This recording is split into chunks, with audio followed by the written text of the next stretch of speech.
Agora no Bandcast, Marca a Página. Você pode viajar e conhecer países sem gastar nada. Se adora um romance, você também poderá se apaixonar. Mas, se você precisa de conhecimento, é aqui que você vai encontrar. Marca a Página. O Marca a Página é tudo isso. Vamos falar de livros e trazer entrevistas exclusivas de escritores. Marca a Página. Pega um cafezinho e vamos viver essa história. Olá, bem-vindo ao Marca a Página. Hoje nós vamos falar de um livro que surgiu de um conto. É a estreia do escritor José Carlos Martins, cujo título O Velho e o Menino, e o Rio conta a narrativa da história de dois personagens que se encontram e que se ajudam e que encontram respostas para a angústia da vida. E eu vou, obviamente, entrevistar, o autor deste livro, que é o José Carlos Martins. José Carlos, bem-vindo ao Marca a Página. Boa tarde, Rose, obrigado pela oportunidade de poder falar um pouquinho sobre essa obra. Pois é, eu quero começar do começo, brincando, né? Como que surgiu? Eu vi que surgiu de um conto, né? Como que você decidiu ser escritor e por que fez esse livro? Pois é, Rose, na verdade foi até meio por acaso. Uhum. Eu nunca fui escritor, durante os 60 anos de vida, eu apenas publiquei um conto na minha vida. Eu participei de um concurso uma vez, 2002, 2003, do meu sindicato. Era, né, servidor público federal, pertencia ao sindicato aqui de Minas Gerais, Citraeng, e eles promoveram um concurso de contos entre os afiliados. E eu escrevi um conto chamado Sorriso de Ditinho, inclusive ele está no livro. É um conto muito bonito, se você me permite a imodéstia. Sim, claro. Inclusive ganhou o primeiro lugar nesse concurso do Citraeng. Alguns anos depois eu imaginei um outro conto. Era esse, O Vendedor de Mel. 2010, por aí. Mas eu fiquei 8 anos trabalhando no X do trabalho, juiz, advogados. Eu não tinha clima para escrever isto. E um pouco também de procrastinação da minha parte, né? Mas em 2018 eu me aposentei e falei, agora eu não tenho mais desculpas. Vou escrever o meu conto. Escrevi o título, porque eu tinha o conto pronto. Título, começo, meio e fim na minha cabeça. Faltava colocá-lo no papel. Aí eu sentei no computador e escrevi O Vendedor de Mel. E comecei a escrever o conto. Mas a gente tem muitas angústias, né? Muitos pensamentos na vida, né? E algumas coisas eu sempre questionei algumas questões religiosas, metafísicas. E eu fui imaginando uma cidadezinha e fui lembrando da minha cidadezinha. Eu moro em Alfenas, hoje tem 80 mil habitantes, mas eu nasci e fui criado em Areado, hoje tem 15 mil habitantes. Quando eu era moleque, já tinha 7, 8 mil habitantes, né? E nessa cidade tinha muitos personagens, ótimos personagens. Personagens que viviam para a rua, que corriam atrás das crianças, né? Alguns personagens poetas, faziam poesia para os casais de namorados, sabe? Personagens que morreram e não deixaram herdeiros, não deixaram nada para a preservação de sua memória. E eu pensei, vou colocá-los no meu livro. Aliás, no meu conto, né? Vou colocá-los. Mas aí eu fui colocando personagens, fui colocando questões políticas. A história se passa na década de 70. Eu não poderia deixar de falar no governo militar, né? Como que eu vou escrever uma história que se passa na década de 70 sem falar na ditadura, né? Só se a gente for um pouquinho alienado, né? Aí o conto ficou grande. Foi crescendo. O título ficou pequeno. Eu tive que mudar o título, porque eu achei que o título já não representava mais toda a história, né? Aí eu acabei fazendo um livro e mudei o título para O Velho e o Menino, o Rio. E nesse livro você traz temas assim que são, como você falou, que são angustiantes, né? Nós temos aí o velho, que é um vendedor de mel. Ele é ateu e anarquista, né? Sim. Por acaso esse velho seria você? Eu sou o menino dessa história. Você é o menino. Eu sou o menino. E o menino é aquele que está meio perdido. Meio perdido, ele não sabe para onde que vai, né? Na verdade, ele sequer nem é aceito pela sociedade, né? É um menino de rua, né? Não Mas era o meu você caso, chegou a assim. ser um menino de rua ou não? Não. Eu tive uma infância boa, regrada, direitinho, mas me preocupa muito esse tipo de coisa. Me preocupa muito. Ok. E essa história do... desculpa, pode falar, Rose. Não, pode falar. Fala o que Eu você... falei, essa história que seria o centro do conto, do Vendedor de Mel, da história dos passarinhos, foi uma história que aconteceu comigo. Eu era menino, 68, 69, eu tinha 10 anos. Mês de julho, eu fui soltar pipa num campo de futebol abandonado na minha cidade, e eu tinha uma carretilha, que era onde a gente soltava a linha da pipa, né? E apareceu um menino doido pela minha carretilha, porque naquela época a gente enrolava a linha da pipa em garrafas, em pedaços de paus, né? E eu tinha uma carretilha que o marceneiro fez para mim. Ele ficou doido para adquirir a minha carretilha. Aí nós fizemos um negócio. Ele me deu uma gaiola e um canarinho em troca de carretilha. Só que eu dei a carretilha para ele, peguei minha gaiola no passarinho, fui até o sítio do meu pai, que era um sítio que meu pai tinha, e lá soltei o passarinho. E quebrei a gaiola. Eu tinha 8 anos quando eu fiz isso.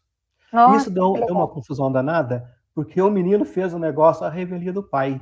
A gaiola e o passarinho era do pai. À noite ele foi em casa, na casa do meu pai, querendo desfazer o negócio. Foi agora, não dá mais, não tem gaiola, nem nada. Nem passarinho, nem não tem mais nada. Então, essa ideia eu sempre tive, assim, desde criança, sabe? Eu tenho essa coisa comigo aqui. Aí foi da onde surgiu esse conto, O Vendedor de Mel. Mas agora, você falando com o velho, ele é ateu, anarquista, mas ele vai para o céu, viu? Vai, né? Vai agora, essa coisa, você trabalha muito essa questão da liberdade, né? E quando a gente percebe essa questão sua de soltar o passarinho, todo mundo tem o direito a ser livre, né? Com certeza. Como você trabalha no livro essa questão da liberdade? Quais são os questionamentos que você coloca? E o que você poderia fazer um paralelo em cima disso que nós estamos vivendo hoje no Brasil? Pois é, eu acho muito preocupante. Eu não sei, a gente fala liberdade, até onde nós temos o direito de falar, de expressar o nosso pensamento? Com essa polarização que existe hoje na política, terrível, né? Faz qualquer um dos dois lados, terríveis. Sim. Você não tem o direito de ter uma terceira opção, você não pode nem se manifestar, é terrível. E a questão religiosa também, eu acho muito integrante, sabe, Rose? Veja bem, nós temos liberdade de escolher. Diz que nós temos nosso livre arbítrio. Mas você escolhe, mas você tem uma espada sobre a sua cabeça. Que escolha que é essa que eu posso fazer se tem uma ameaça na esquina, tem uma ameaça do fogo eterno? Isso não é liberdade. Eu não acredito nesse tipo de liberdade. Eu sou livre, mas se você escolher esse caminho aqui, você vai se dar mal. Acabou a minha liberdade, cortaram a minha liberdade na hora, né? Então, é uma ameaça, não só física, mas espiritual também, a todo momento, sabe? E uma ameaça que nós herdamos, aí, não sei, eu questiono muito esse tipo de coisa, sabe? E aí você tem esse diálogo com esse menino, né, no próprio livro, né? E você coloca aqui, acho que na página 45, se eu não me engano, deixa eu ver se é isso mesmo, em que você coloca que, deixa eu ver aqui, não há livre-arbítrio de fato se é preciso prestar contas das nossas atitudes. Não há liberdade real se podemos ser condenados pelo uso inapropriado de uma palavra ou pela prática indevida de um gesto. Liberdade vigiada é uma liberdade condicionada ou não uma não liberdade. Agora, eu te pergunto, eu consigo entender o que você está colocando, mas a sociedade, ela não precisa de freios? Como que você vê isso? Precisa de freios, precisa. Inclusive, eu estou trabalhando esse tema um pouquinho mais profundamente num segundo trabalho que estou fazendo. Precisa de freios, precisa. Mas eu não sei até que ponto esse freio pode atingir a gente, assim, especificamente, o meu modo de pensar, o meu modo de agir. Eu sei que nós temos que ter responsabilidade pelos nossos gestos, sem sombra de dúvida. Mas eu acho que a cobrança muito grande, muito alta, muito além daquilo, do gesto que você fez, sabe? Muitas vezes, né? Você, por exemplo, deixou de cumprir um dos mandamentos da lei de Deus. Não foi à missa no dia domingo, no dia santificado. Aí vem aquela cobrança. Eu acredito que o gesto não é tão grande assim, muitas vezes, diante dessa cobrança, que é um pouco mais exagerada, eu acredito. Agora, você acredita que, pelo que eu estou vendo aqui no teu livro, você coloca que a religião, na verdade, é uma mordaça e ela traz uma culpa, ela gera culpa nas pessoas, né? Eu sou católico, fui criado na religião católica. A religião católica é uma máquina de fazer culto, de cultivar culpas na gente, né? Eu acho, ela é uma máquina de pecados, de insegurança, de falta de confiança, sabe? De deixar a pessoa livre. Eu acho, eu sou católico, não sou muito praticante hoje em dia, já fui mais, eu já fui inclusive seminarista, fiz filosofia para ser padre, mas depois de desistir. Eu acho que nós temos que acreditar mais nas pessoas, sabe? Eu não sei até que ponto muitas pessoas, infelizmente, talvez não mereçam essa confiança, mas a gente precisa investir mais nas pessoas e deixá-las mais livres, sabe? Menos sufocadas. E qual que é a figura do rio, né? O rio, ele... Sim, é uma pergunta que muita gente me faz. Onde o rio entra?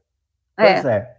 O velho, ele discute muito com o padre, ele discute muito com o dono do jornal, com as pessoas mais graúdas. As pessoas grandes, as pessoas que têm alguma função nesse livro aí, são todas inventadas, obviamente todas criadas, né? Somente as pessoas simples que são verdadeiras, são reais. Todos que estão aí, que não têm nenhuma função, foram apenas colocadas, apenas para que ficassem registradas a sua passagem aqui na Terra. Então, esse velho, ele não tem aceitação na sociedade. Ele foi professor de escola de fazenda, mora na fazenda ainda até hoje, né? Vai morrer sempre morando na fazenda. Ele não tem esse convívio social. O menino, menos ainda, né? Menos ainda, que é um menino de rua que um dia aparece lá para ajudar o velho na tarefa dele diária de vender esse mel. E um dia ele começa a fazer as suas artimanhas nas casas das pessoas, né? Aí eu pensei, mas a sociedade não aceita. Não vou dizer que sejam proscritos, que é uma palavra muito forte, né? Mas eles não são bem aceitos na sociedade, nenhum dos dois.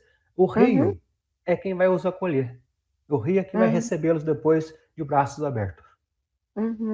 Mas assim, quando ele acolhe como? Ele acolhe sendo ali um personagem que traz, por conta das árvores, que traz sombra, traz tranquilidade. Como que o rio os acolhe?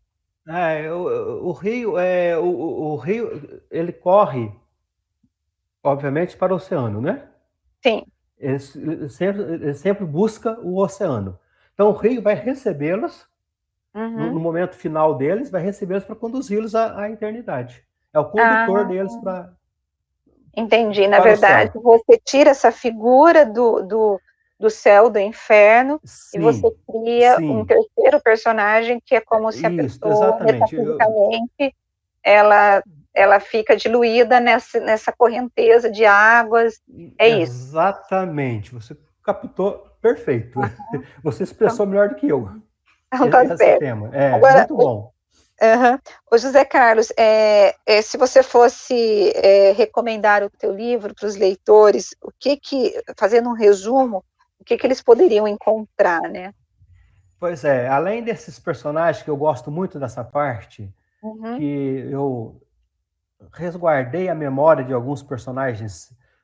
Acho que toda cidade pequena tem, ou tinha, né, quando era criança, esses personagens folclóricos. Nós tínhamos na minha cidade Joaquim Poeta, que era uma pessoa que eu não poderia deixar morrer de jeito nenhum, sabe? Ele não teve filhos, não casou, e quando eu morrer, e os da minha geração, vai ser a segunda e definitiva morte dele, né? Somente os que lembram, que conviveram com ele. Ditinho, uma pessoa fantástica. Antenor da Coberta, tudo real, sabe? O carroceiro com o burrinho dele, só Jorge com o burrinho dele, soberbo, que fazia limpeza de coleta de lixo na cidade, sabe? Era uma figura assim, de uma presença, de uma alegria assim, fantástica. Mas a minha preocupação maior, sabe, que esse livro, para mim, foi como aquele náufrago que está numa ilha, que pega uma mensagem, coloca dentro de uma garrafa e joga no oceano, para que alguém um dia encontre e o salve, né? O livro foi a minha garrafa, foi o meu meio de fazer algumas perguntas que me aborrecem muito, que me deixam assim, não é possível, isso não tem lógica, isso não tem cabimento. Agora, você teve respostas ou você continua sem respostas? Não, eu estou encontrando, inclusive, eu acho que eu encontrei. Talvez algum teólogo não vá ficar satisfeito com a minha resposta. Mas me satisfez, sabe? Porque uma coisa que me intriga muito é, Adão foi feito por Deus.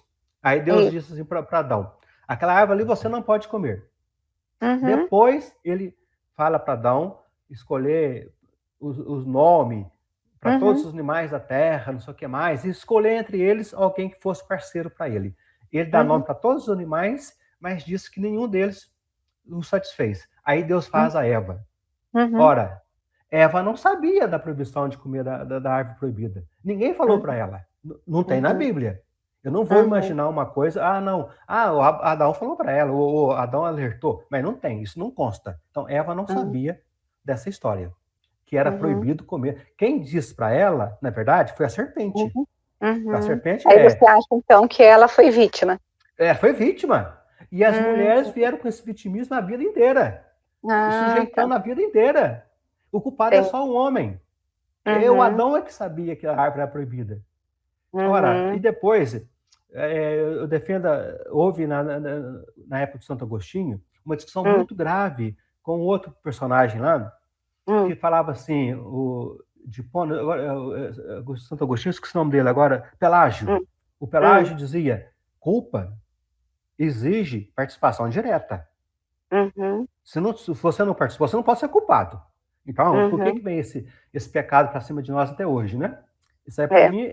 porque a igreja entende que o ser humano herdou esse pecado por conta do pecado de Adão e de Eva, né? E todos os seres humanos... Sim, né? Pois é.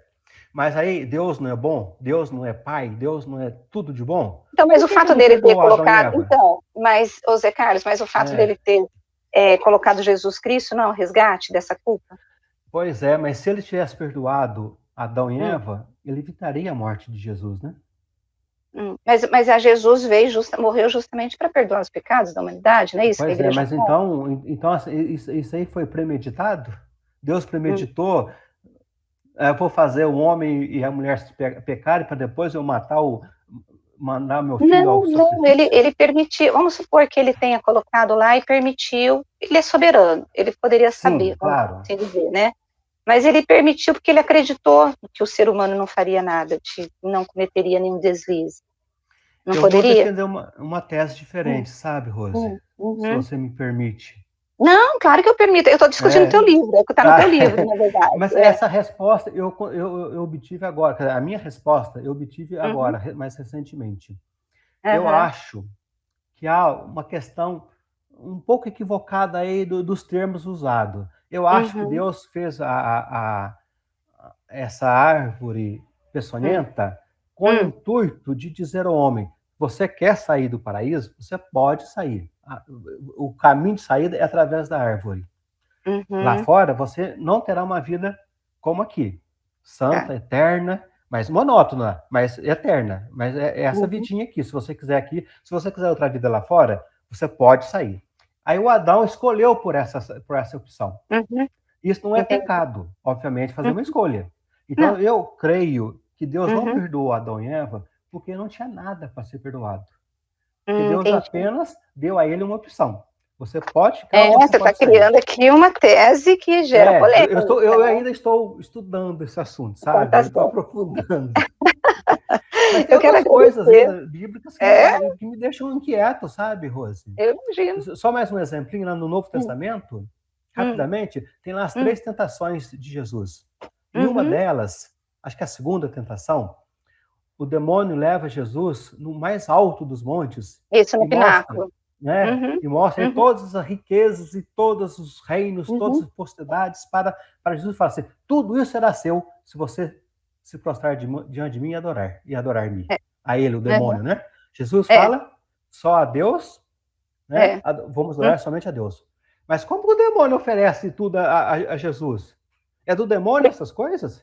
Não, porque nas escrituras, você conhece as escrituras, ele diz que esse mundo, ele jaz no maligno. Então, a partir da queda, né, quem controla seria o maligno. Aí, nesse sentido... Bom, então, não é dele, mas ele tem o controle.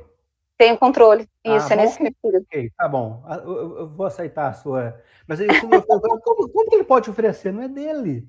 É de Deus. Porque tem um versículo na Bíblia, tem um versículo no Novo Testamento que diz isso. Tá bom. Eu preciso me atualizar em alguns detalhes. Ótimo. Então vai lá. Tá bom. Olha, eu quero agradecer. Imagina, eu quero agradecer a tua presença aqui no Marca Página, desejar sorte aí na tua vida de escritor, né, que você está começando, e que seja profícua. Eu que agradeço a tua oportunidade, Rose. E alguém mais tiver alguma resposta aí para essas interpretações que estão lá no livro, é só entrar na minha página, josecarlosmartinsescritor.com.br, e vamos discutir o assunto. Será um prazer. É isso que é legal, é o debate, né? Sim, briga, tem ódio, exatamente, né? Essa foi a minha intenção. Tá certo. Muito obrigada, um abraço para você. Viu? Outro para você, Rose. Muito obrigada e a todos os ouvintes. Tá certo. Bom, e nós encerramos aqui o nosso bate-papo de hoje com uma conversa instigante, viu, gente? E aí, leia o livro O Velho e o Menino e o Rio. Quem sabe trará respostas que você possa estar perguntando, assim como o escritor, né, o José Carlos Martins, estava procurando. E a semana que vem, nós iremos nos encontrar com mais um escritor, com mais um livro para falar sobre literatura, porque eu creio que através das letras, né, através do conhecimento, é o que nos faz ter respostas de muitas coisas. E na semana que vem eu estou de volta com mais um Marca Página. Tchau para você. Beijo. Tchau, tchau.